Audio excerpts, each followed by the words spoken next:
when you look at the things that are really truly affecting Black women, our heart health, right? And what that looks like, our blood pressure. There's reasons for this. It's because we keep putting ourselves last. And so for us to automate self-care in a way with BetternessBox, it creates that opportunity to say, no, I'm not going to forget about myself, because now this is just showing up every 3 months, reminding me to set an intention and make sure that I'm intentional about my self-care.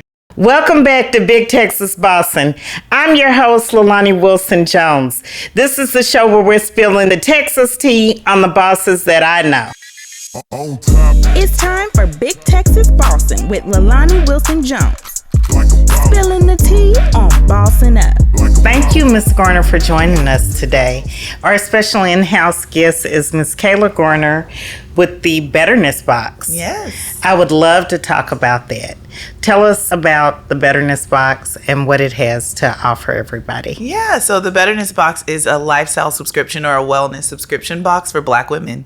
So we are revolutionizing the subscription box industry by introducing habits that will truly help Black women with their welfare and their well-being, and how it relates to their health. And so we help them create habits, keep habits, and because we send it out quarterly, our women and our subscribers have 3 months to really indulge in what it is that is in the box and create that new habit around well-being. And so we've been doing it since May 2018, which is crazy. Oh, wow. Yeah. Nice. We started off monthly, and there's a whole business story around that. But now we're quarterly, and it just makes more sense for our customers and the company to do that. And we love doing it. It's myself and my line sister from college. We are the co-founders, and she's in Chicago and I'm in Dallas. Nice, nice. So give us an example of a box for the lady who doesn't know what's in it. Tell us what's in it. So we curated every season, so it changes. However, there are some staples, right? And so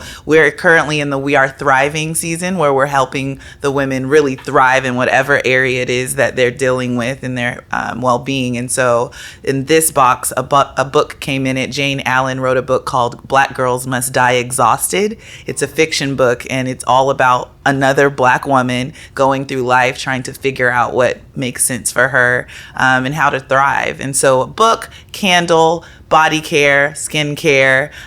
We have some other intentional things like a grow kit to help you start your own indoor garden. That's included, as well as like a door hanger to help you set boundaries at home. So we designed it. On one side it says open for business, so you can let the kids in, dad can come in, or you flip it around and set that boundary and say, I'm taking a nap time, right? And so just to give them literally the physical and real tools and resources they need to drive habits and get boundaries and really prioritize their health care and self-care. Okay, that sounds wonderful. Now, I'm into skincare.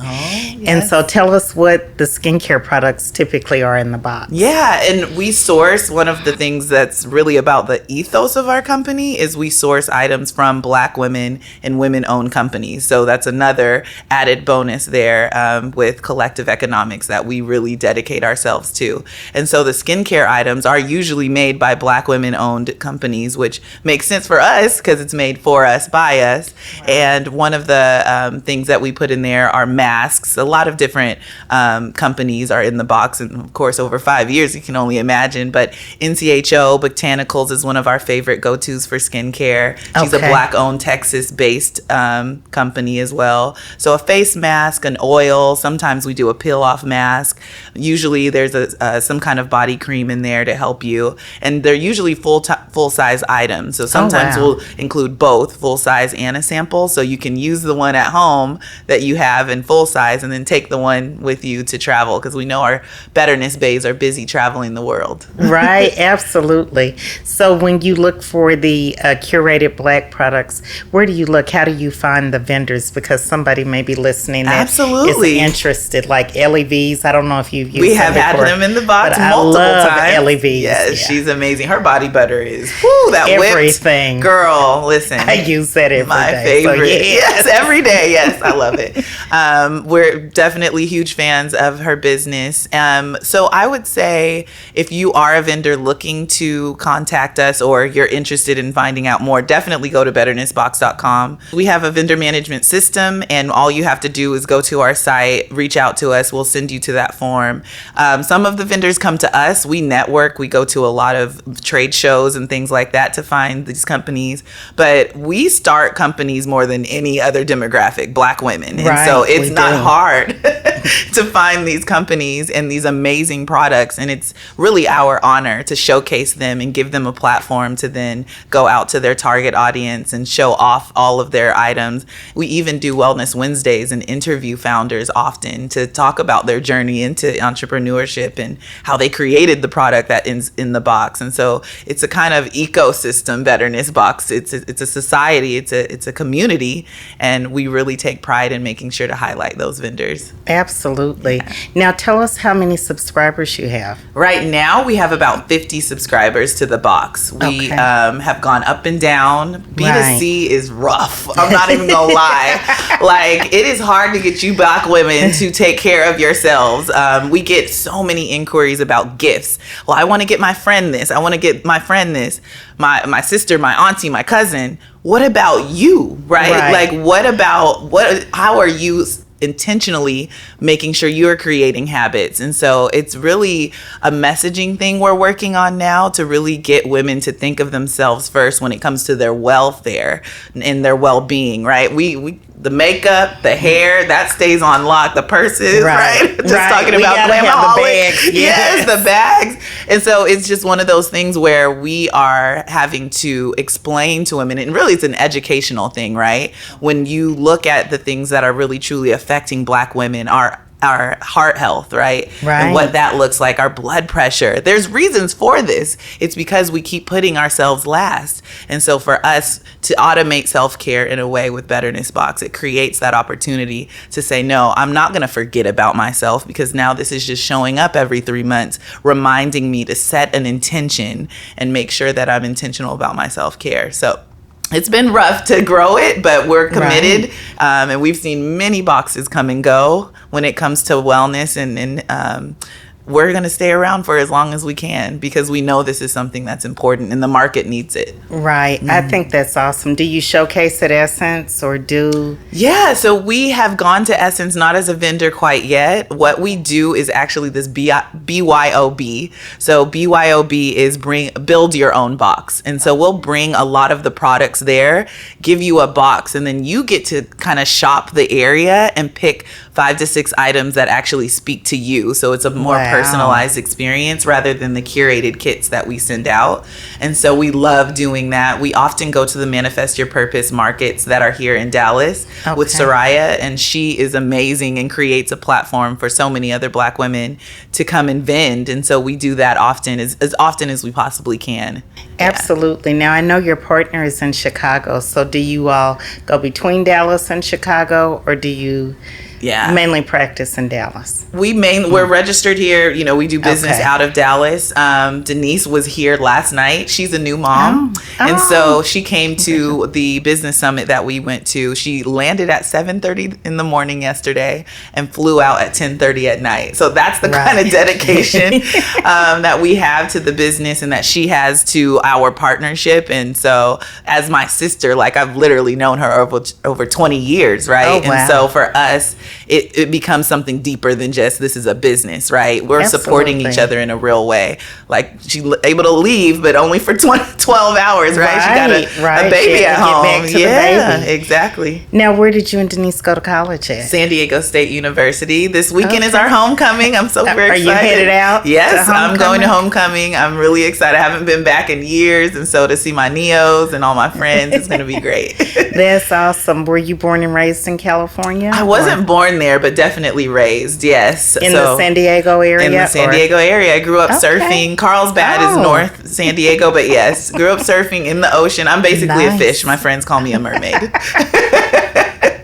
I love it. Yeah. I love it. You don't hear about Black girls surfing much. Don't. And I try to, I follow a bunch of them now. There's a little, with social media, you can discover a lot more of them, especially the ones who are doing it competitively. But yeah, the ocean is amazing. It's healing. It's touching the earth, right? Yes. So I think love the ocean. Me too. Me too. It's just relaxing. Now, I don't surf, but as long as you get in a little bit, right? I just dip in the water. That's perfect.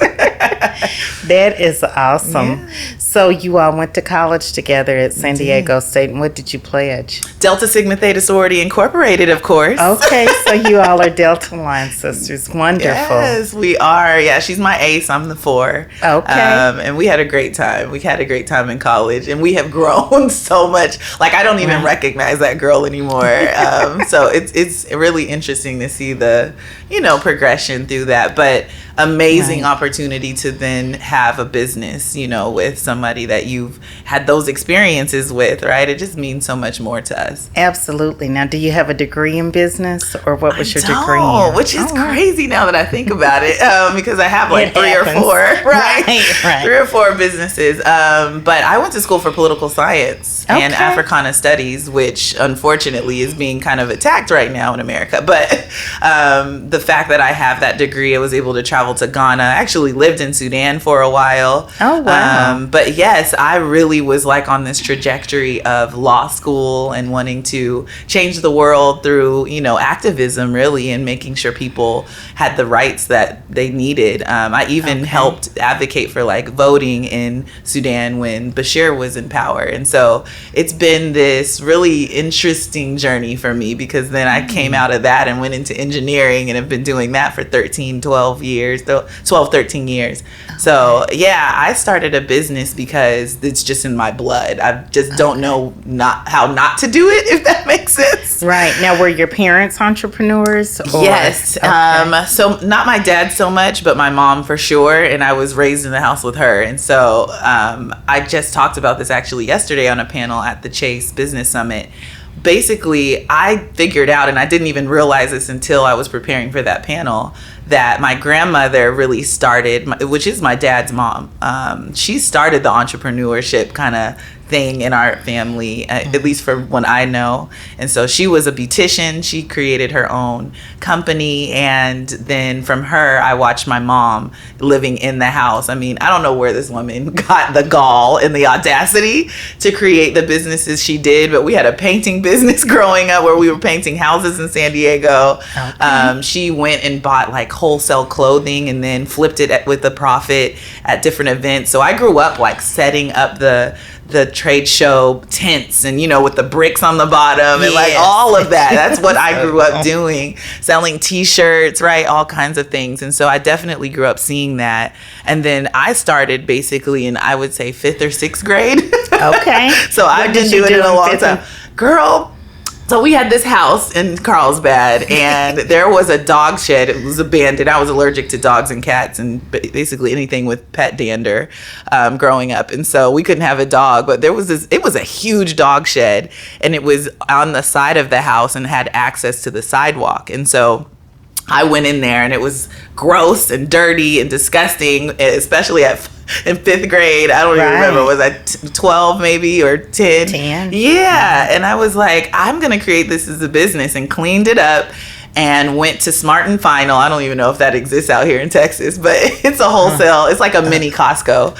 Okay. And bought candy wholesale and created a candy shop out of that dog shed. And I was just steps down from the school. So people coming from, walking home from school or walking to school, I was open for business.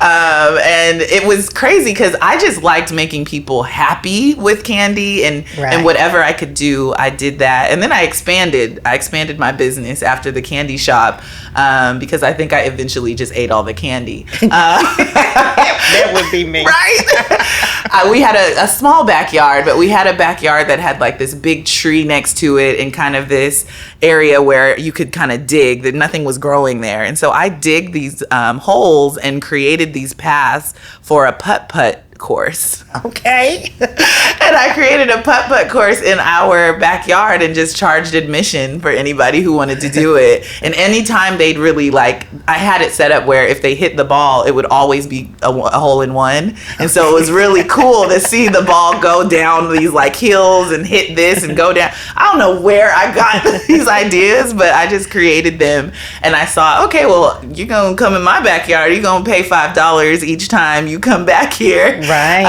And so I had that business and then created many others throughout the years. But these are the ones that really make sense to me. They have meaning behind them, right? BetternessBox, or even my real estate. I love doing Airbnb. And so I have a couple of those as well. So I just love business. I love creating experiences. I love designing experiences. So, well, let's talk a little bit about your design and your Airbnb. Oh, sure. Talk about your Luxe design. Yes. Luxe Homebody is my brand that I'm creating and kind of doing it for fun. Again, okay. I ain't got no time to create another business.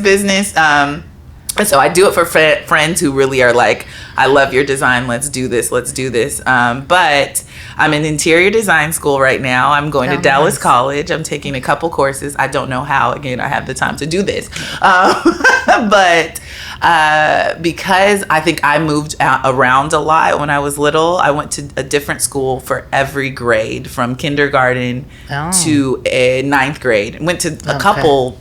I went to 2 schools in 5th grade, 2 schools in 7th grade. So it was a lot of moving around. Right. Never had my own room. And so I remember knowing when I had the opportunity to create my own space, I was going to create my own space. Okay.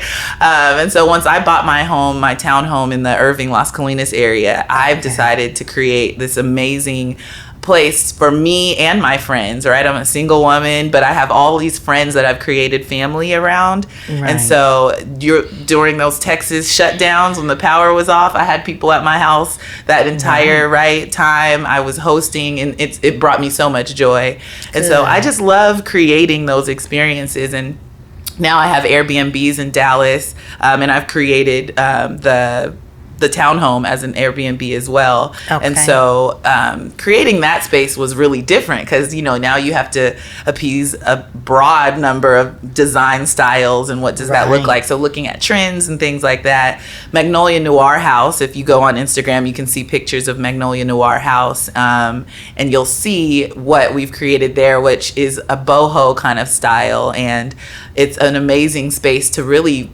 heal, to have fun, to laugh.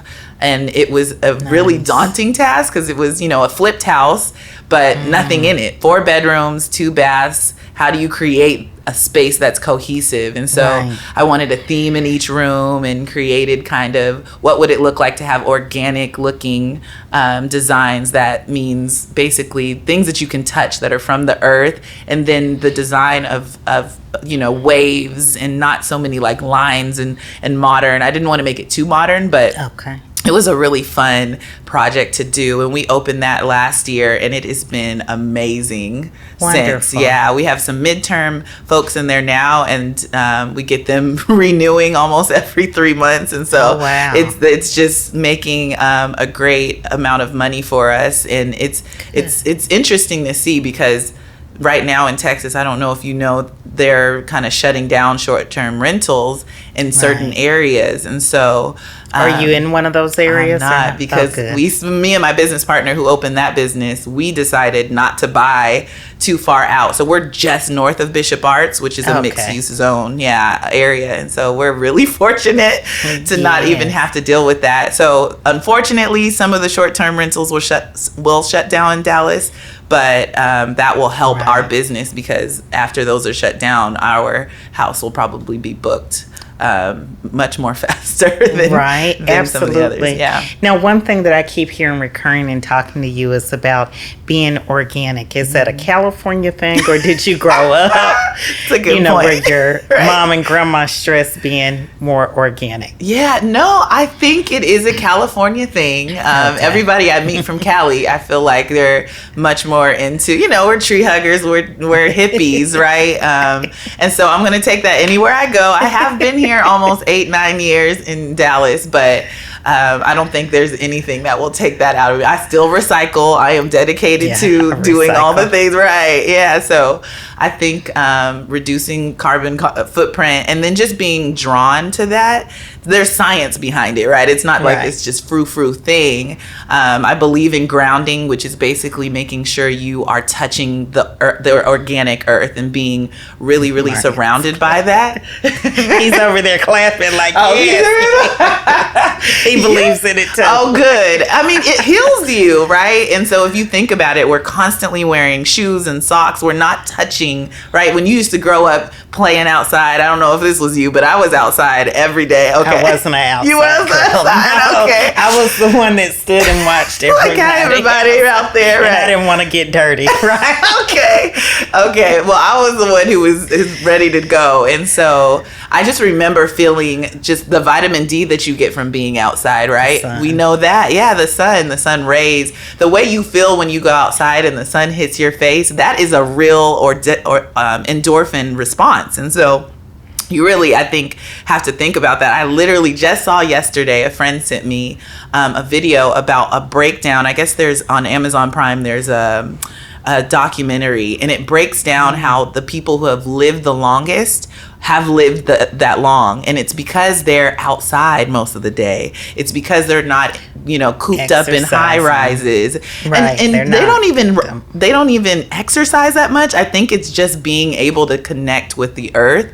Their homes are made out of wood and stone, right? Things that are of the earth instead of sheetrock and these, synthetic things. Their sheets are made out of cotton and linen, right? It's one of those things where I don't think we think about it. We're like, okay, let me get these microfiber sheets, they're soft, and move on. But when you think about all the things that we touch and we interact with throughout the day and the year and our whole lives, it makes sense to be connected to what we come from, which is the earth, right? And so I didn't mean to get all frou-frou on you, but no, I love it. That is kind of the part of my philosophy in life. Okay, because it just seems like it transcends through everything. So I'm like, well, what is the message behind that? Yeah. So that's definitely a good message, because we get caught up so much in the things that aren't earthly and aren't frou-frou in terms of what we do to ourselves and cosmetics and just how we live. So I think that's an excellent point. Yeah, to bring forward. Altruist Home Healthcare is one of the top accredited home healthcare agencies servicing North and East Texas. With over 25 years of caring for Texas families, Altruist network of staff has become the preferred provider of physical and occupational therapy, wound, post-surgery, and primary care within the comfort of your home. Altruist Home Healthcare works in conjunction with you, your loved ones, and your primary care physician to provide stellar care with honor and integrity. For more information on our services, visit our website www.altruisthhc.com or call us at 214-328-8600. Now back to the show. So let's talk about the $10,000 award. Yes. Tell us all about that. We need all the tea. Okay. How did it come about? What was the application process? Yeah. And then how were you selected? Oh my goodness. This might be a short story, because it's not as long as I had no idea that I was just doing it to do it. I got a call from a friend that was helping put together the event. So this is the National Urban League Conference. There's a conference that they have every year. This year it was in Houston, Texas. And so I flew down. I brought my boxes to showcase them, right? Did all of the things. I have never pitched before. I get so nervous before presenting to folks. Like, I literally get like the shakes. Oh, wow. Yeah, I'm not I do it because, it's needed when you have a business, you got to sell, you got to make it happen. And so I had to just do it. I did have a coach, which helped me, and it was kind of an informal coach. He's our senior business consultant from Chase. So Chase I'm probably mentioned them a couple times already, but they have been so pivotal in our business growth. And so this is the mentorship program for entrepreneurs, free, that you can take part in. There's, I think, like a revenue requirement, but anyone who owns a company, whether certified or not, can have a senior business consultant. And so he meets with us every other week. Oh, nice. His name is Brandon Morris. Yeah, a lot of time spent on this. And so making sure that he helps us throughout our business and whatever we're doing. I mentioned that a friend asked me to participate in this pitch competition at the Urban League conference. And I said yes, just to do it. And he was like, all right, I've got you. I'll help coach you. And so he helped me get down to the 30-second pitch, because that was round one. And then writing the 60-second pitch. So me, Denise, and him kind of workshopped this, my co-founder Denise. And so we were able to get those done. And it was a script, right? Like, to make sure that you stay on time. You don't want to go over time, because that's like a bad thing. You don't want to hear that buzzer. That was like the worst. I just remember thinking, yes, I was like, please don't cut me off. Please don't cut me off. I was so nervous. And so I actually practiced. And I got pretty good. Even the night before, me and my friend Bim, who I was rooming with, she was like, let's do it again. Right? She had me on it. Right. And I got through it for the most part. And so I was ready the next day. I was like, okay, I think I can do this. I think I can remember the lines and, the points and the statistics and everything I have to say. Right. Girl, I got in that seat right before they called me up and said, there is no way. I can remember all There's no way. And as soon as I mess up, it's just going to derail it, right? And so I looked at my phone, and I'm a Christian. I believe God, literally is in my life every single moment of my life. Right. And so I said, Jesus, this ain't going to work, right? All this preparation. But I just trusted him, and I said, you got to speak through me, because I ain't got it. And I got up. And I said whatever came to my mind. Some of it might have been from what we prepared, but really most of it wasn't. And I think that's what resonated with the judges, right? We had judges that were amazing entrepreneurs and really were in the industry and had seen pitch competitions before. And so when I got up there, I think they just really resonated with my personality and who it is and who I was and what our mission was, right? Which is, again, even in our B2B side, to create experiences that are meaningful and help employees feel seen and heard. We want Black women to feel seen and heard with BetternessBox, but we really want everyone to feel seen and heard. I mean, that's what we want, right? As humans in this life, we just want to feel seen and known. And so for me to connect with the judges in that way, and the audience, mind you, Mark Morial is in the room, who is the president of the National Urban League. He's in the room. So it was really, really just being in the zone. And once I made it in advance to the second one, because I just thought, oh, okay, I did it. I'm glad I'm done. I did this 30-second one. I sat back down like, I'm done. My friends are behind me, Michelle and Bim. And they're like, oh, no, friend, you're going to make it to the next round. I was like, I don't think so. I think they got it. Girl, they called my name. I was like, dang. Because I knew I wasn't going to remember the 60-second one either, right? Which is round two. I was like, this is so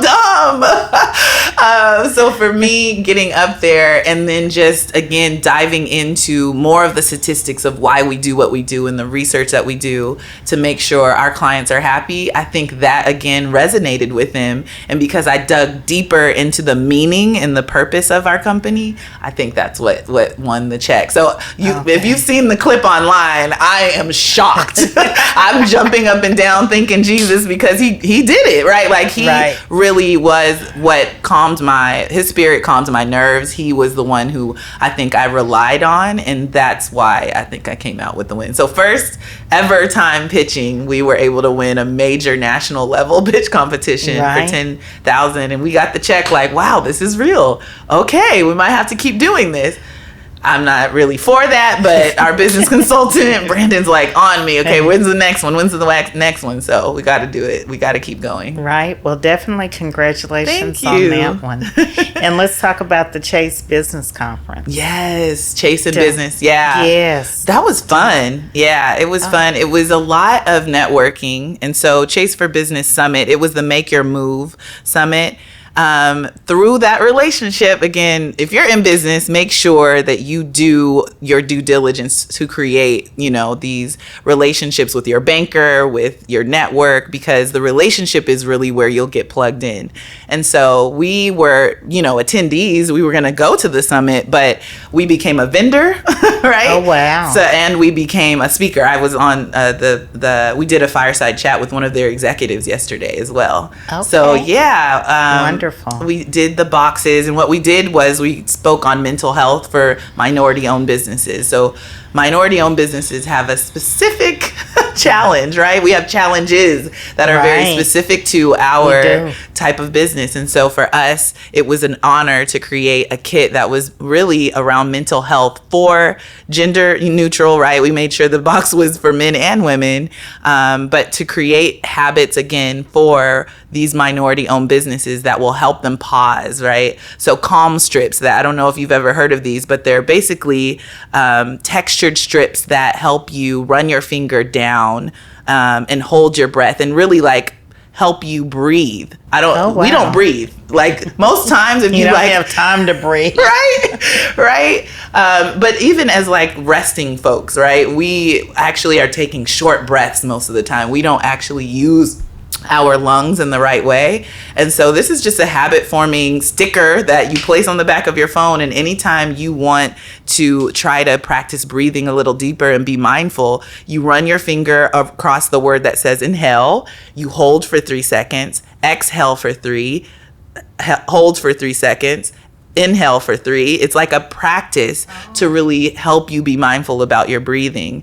And it really centers you, right? Because when you're focused on that, you ain't got time to be thinking about the stressful call you just had or whatever that is. So it puts you in perspective and helps you focus. And mindset is what you need. Everything. It's everything. And so for us, it was an honor, like I said, to create this box and other items in there for sure that helped them center themselves. It was 7:30 in the morning. We did the panel, but we gave those boxes to them, and the entire day, folks came up to me is there another box? Can we get another one? Right? Trying to figure out how they can also take part in it. And those folks that were in the session really, really were impacted by the conversation, because I was able to get real about what business really is like, right? The sleepless nights, the crying, the drama, the partnership drama, right? All of it. It's real. And so you were able to be candid. Listen. Yeah. It was a very candid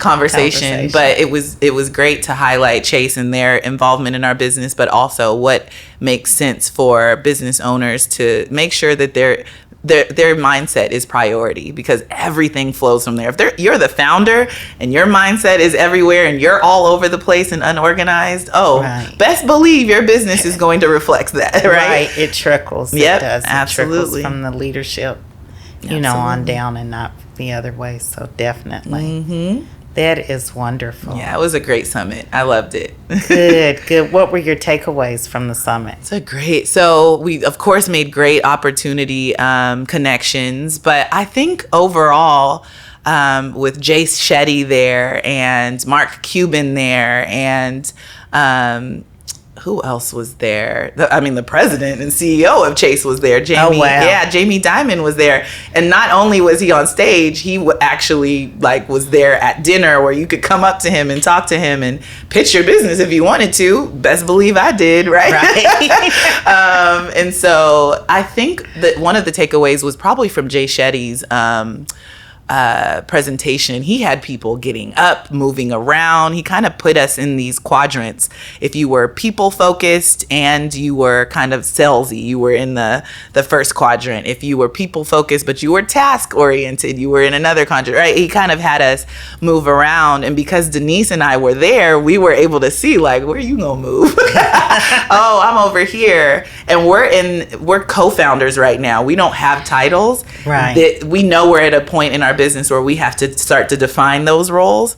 And so this helped us actually get to the point where I will now be CEO and she will be COO. And it made so much sense to us through that activity that he took us through, because now we're like, oh, this is why you belong in that role, and this is why you belong in this. Take ego out of it, take all of it out of it. This is what makes the most sense. Are we really trying to do this? Let's do it. And so that was a great takeaway that I had. That's wonderful. It sounds like an awesome experience. Yeah. And for our listeners who are curious, we're going to have one additional question.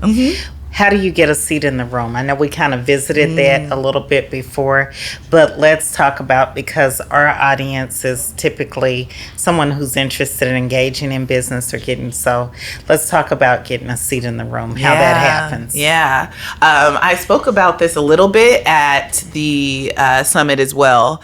And I think there is something that minority-owned businesses have, and we have to stick to and really embrace, and it's the audacity to do the things we're doing. The audacity to start a business from an idea and do it as Black women, Black people, people of color in this country is audacious. It's very challenging.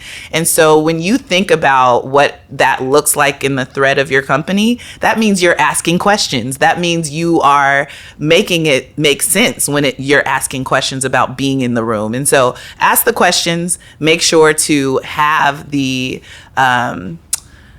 I guess it's the confidence to say, I belong here, right? And so it starts with you. Get your mindset right? Get your mindset right, and then say to yourself, okay, I belong in this room. Ask the questions and reach out. Reach out to people who are doing it, right? That look like you. I promise you they'll be open to helping you and putting you in the room and getting you at those tables. And sometimes you don't need to be at the tables. We weren't at the table when Chase said, we want you to create these boxes. We just got the call to do the work, right? So have those conversations in relationships as well. It's not always about being at the table. It's about your goals and your strategic goals that you have in your company. And that was one of them. I don't have to be in the room. As long as somebody's there who's advocating for me is in the room, I'm good. Okay. Yeah. Thank you. Thank you.